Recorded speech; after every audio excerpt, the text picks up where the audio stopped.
One night in October 1968, in Yaita, a rural village in Tochigi Prefecture, Eiko, a young mother visited her neighbor Tomi and made a shocking confession before passing out.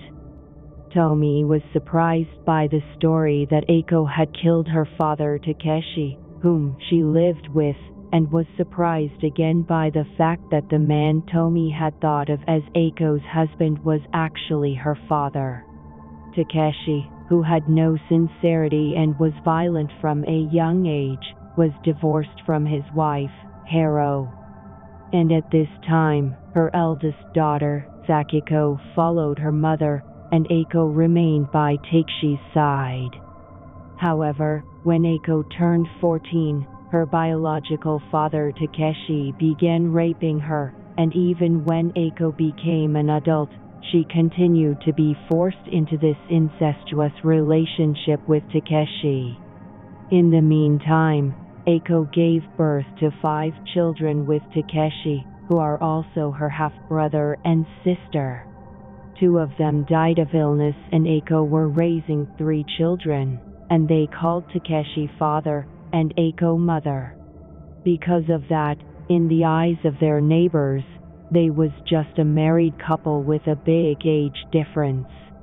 As her children grew up and the income of the incompetent Takeshi was not enough, when Eiko was 25 years old, she could get her job and go out into the world. For Eiko, the lives of the girls and boys at her workplace were bright and joyful, something she had never experienced before. Her co-workers looked happy and talked to each other about dating, love, marriage, and future things.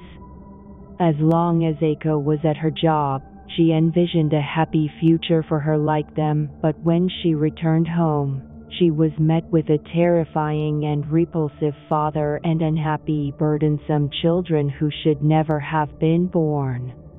Eiko had been living such a life for several years, and when she was 29 years old, she fell in love for the first time with her fellow man, Hitachi, who was 7 years younger than her.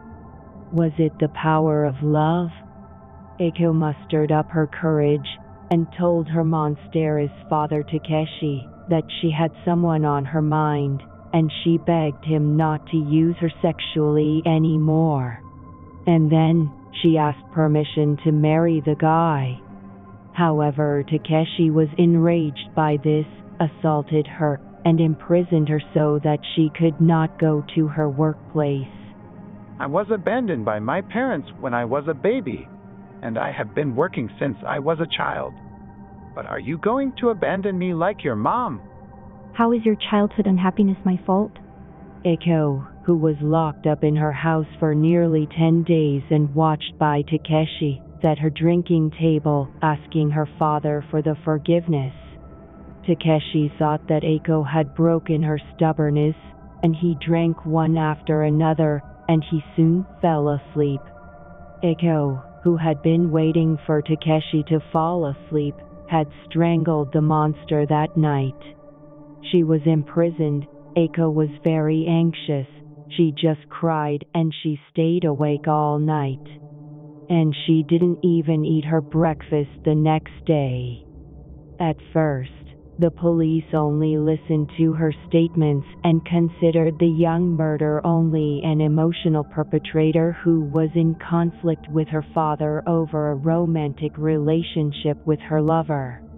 However, a few days after the incident occurred, a client appeared to attorney Daihaki Anuki and his son and partner, attorney Atsuki, who had an office in downtown Utsunomiya.